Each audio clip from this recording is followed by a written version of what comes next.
My name is James and I'm 42 years old. I live in a beautiful house in the suburbs of Boston with my wife Sarah and our two children, Emily and Jake.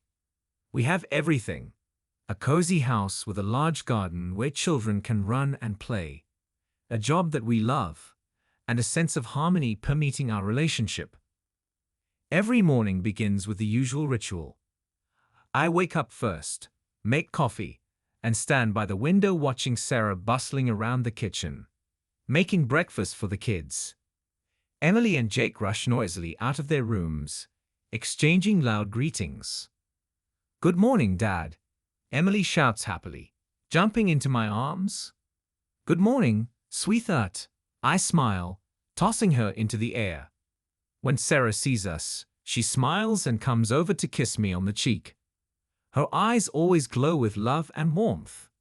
"James, don't forget, we have a parent-teacher meeting today," she reminds me, pouring coffee into mugs. "Of course, dear. I'll be there," I reply, not taking my eyes off her beautiful brown eyes.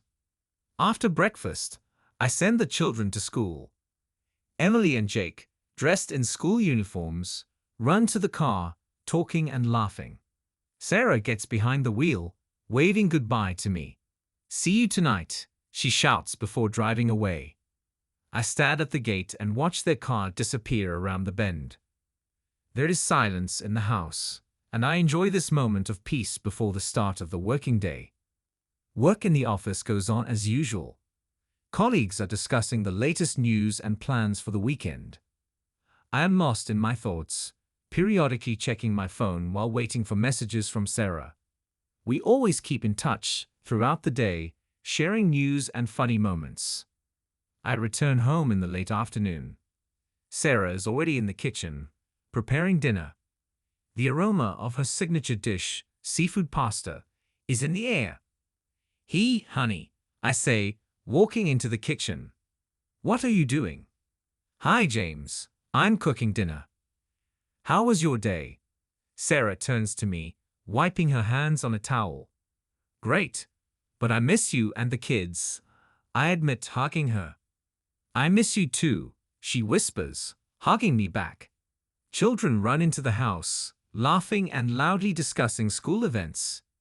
Jake happily talks about how he scored the winning goal at soccer practice, and Emily proudly shows off her new drawing. "Dad, look what I've drawn," she exclaims, handing me a piece of paper with bright colors. "This is amazing, Emily. You're a real artist," I praise, picking her up in my arms. The evening passes in the usual rhythm. After dinner, the whole family sits down to watch a movie. The children settle down on the couch, wrapped in blankets. Sarah is sitting next to me, her head resting on my shoulder. We are discussing plans for the weekend, dreaming about the upcoming trip to the sea. "James, I'm so happy that we have each other," Sarah says, her voice full of tenderness.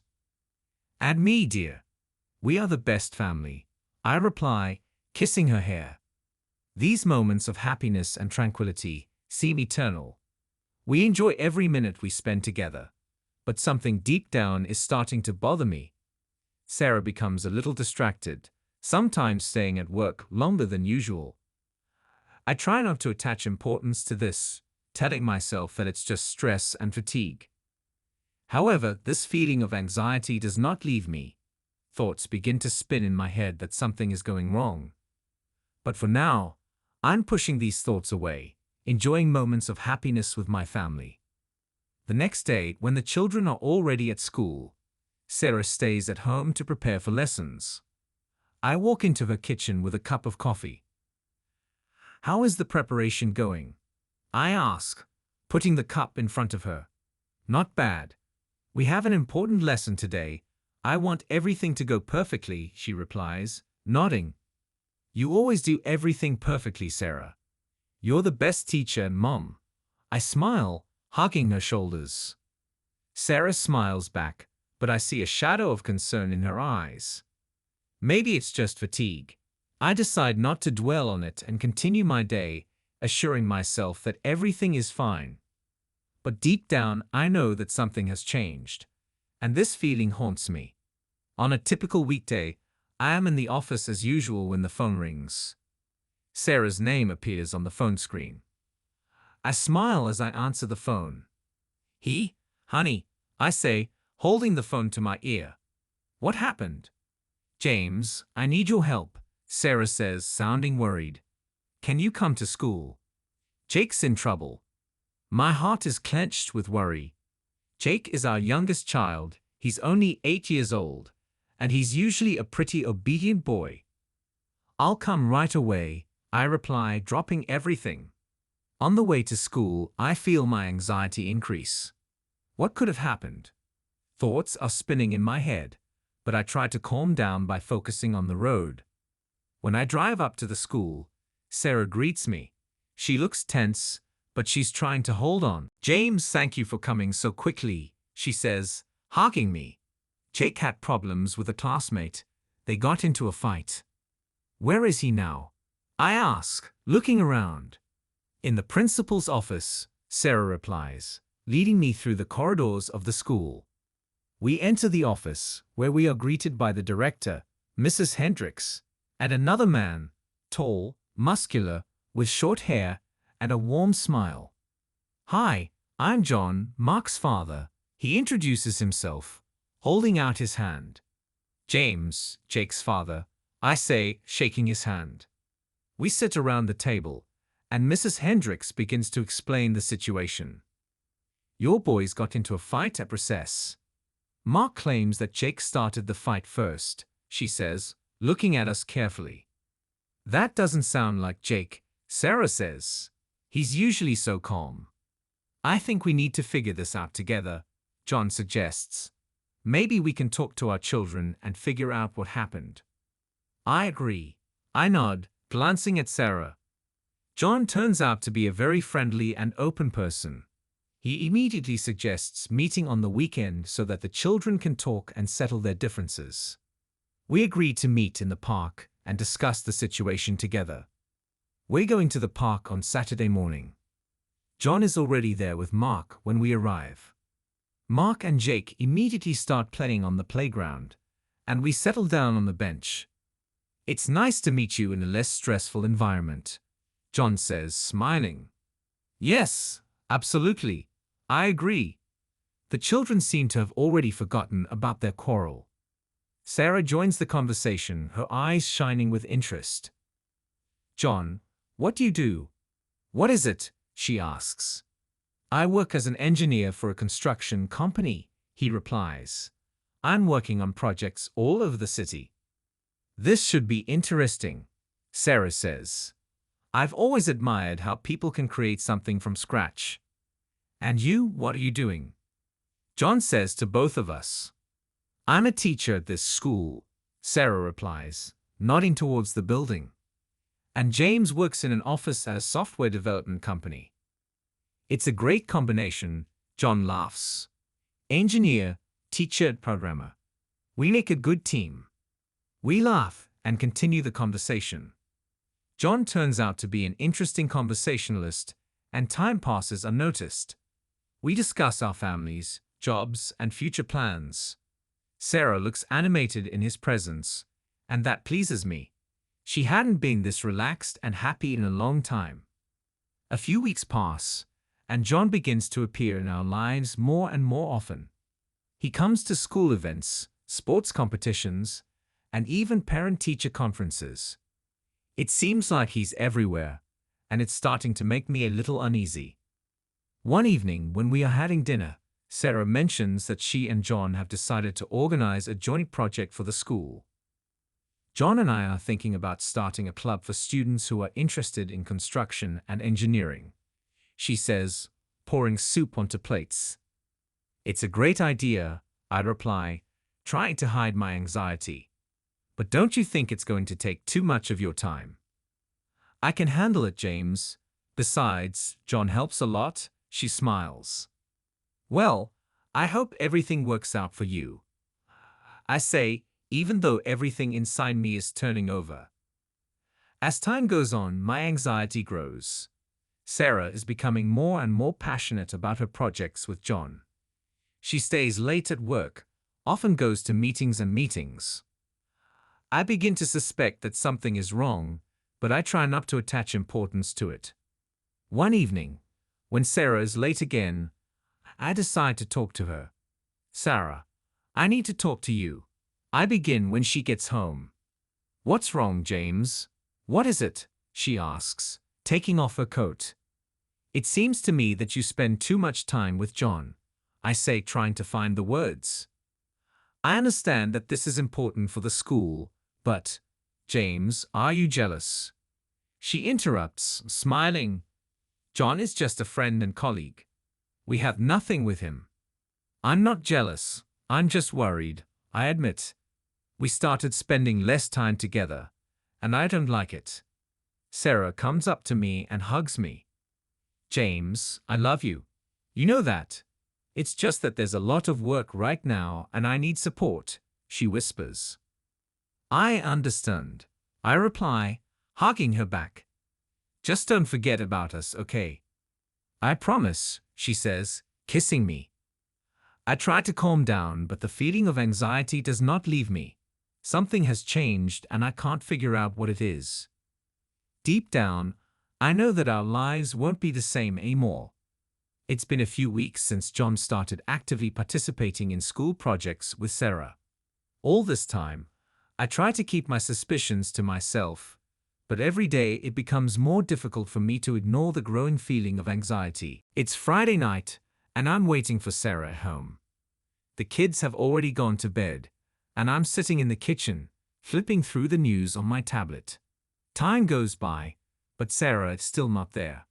I dial a number, but no one answers the phone. Anxiety is growing inside me. Finally, around midnight, I hear the front door open. Sarah quietly enters the house, trying not to make any noise. Sarah, where have you been? I ask, getting up and walking over to her. Sorry, James. I was late at work. We had a meeting with John, she replies, taking off her coat and trying not to meet my gaze. Before midnight, I ask incredulously. It's strange, don't you think? I understand that it's late, but we discussed important details of the project. Everything got out of control, she says defensively, heading for the kitchen. You could have at least called, I say, feeling anger building inside me. I'm sorry, I forgot. Sarah looks down. I don't want to cause a scandal, so I decide to postpone the conversation until the morning. But the night passes restlessly. I can't sleep, tossing and turning in bed and thinking about what could have happened. The next day, I decide to check Sarah's phone. This morning, as usual, she is busy in the kitchen, preparing breakfast. I take her phone and start looking through her messages. Nothing suspicious, everything is as usual. But the feeling of anxiety does not go away. In the evening, when Sarah is late at work again, I decide to talk to her seriously. When she returns home, I meet her at the door. Sarah, we need to talk, I say, trying not to raise my voice. About what? She asks, taking off her coat and hanging it on a hook. About you and Joan. I say bluntly. You spend too much time with him. It's not normal. James, are you starting again? She replies irritably. I've already told you that we don't have anything. We're just working together. Then why can't you find time for us? Why are you always late at work? I insist, raising my voice.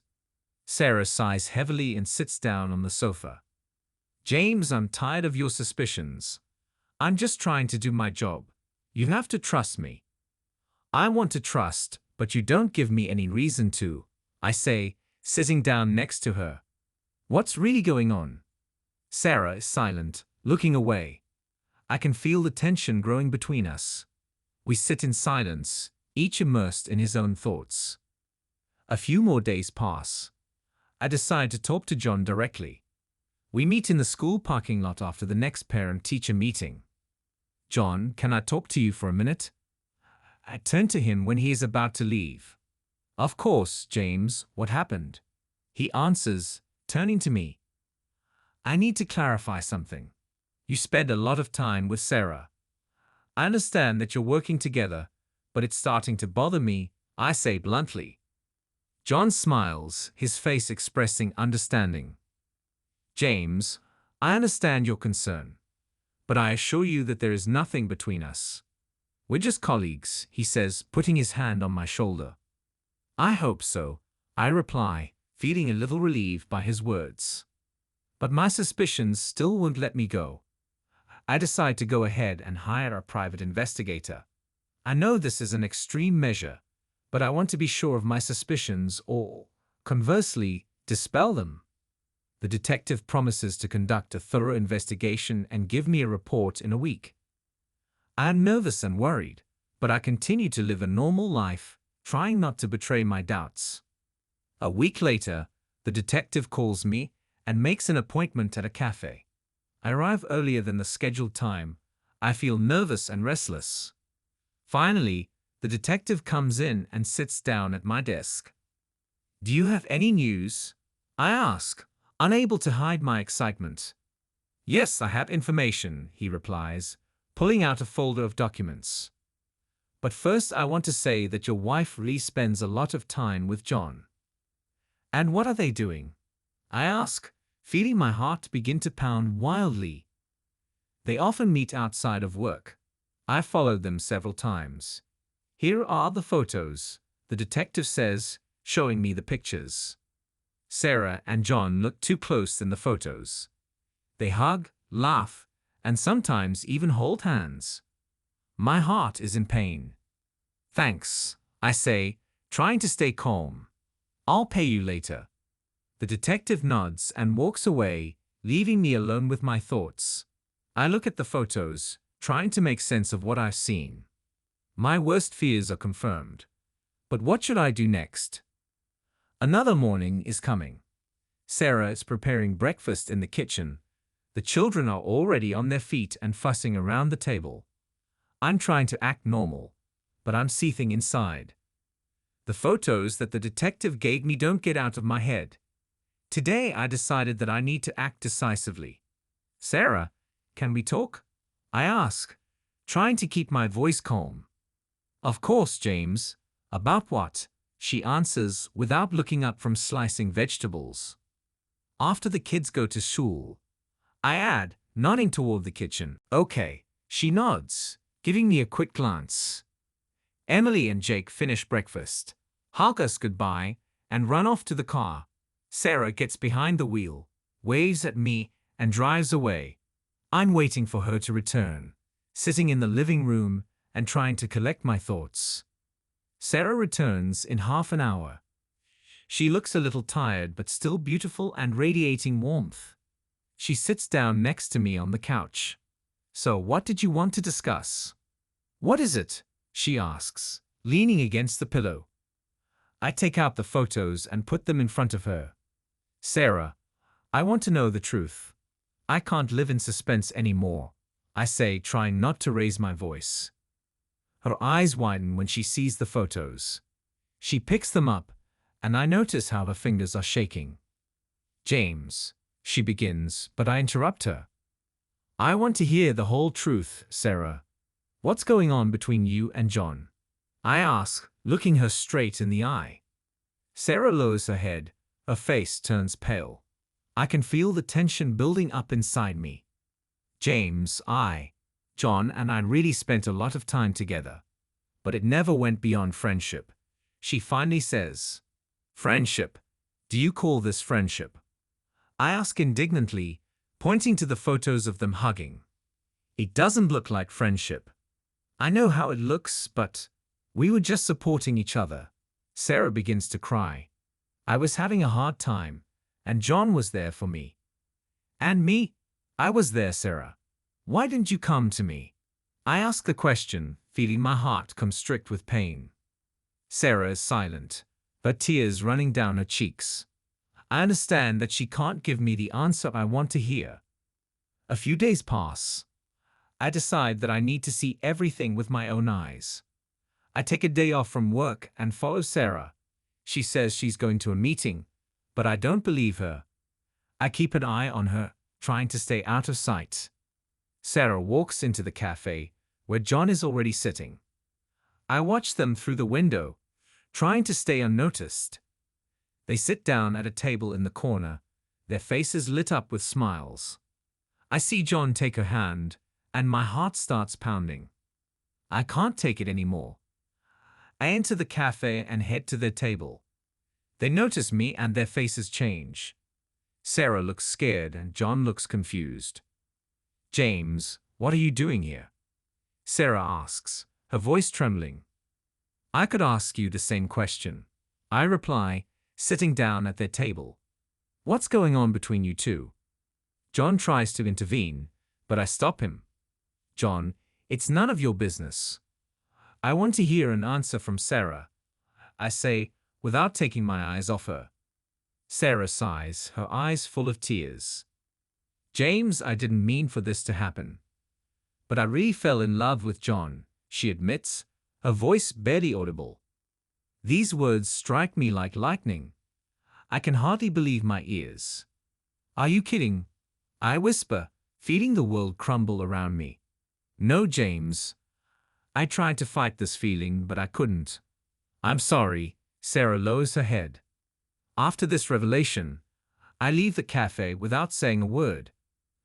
I'm wandering around the city, trying to make sense of what I've heard. Thousands of thoughts are spinning in my head, but I can't find an answer to the main question. What should I do next?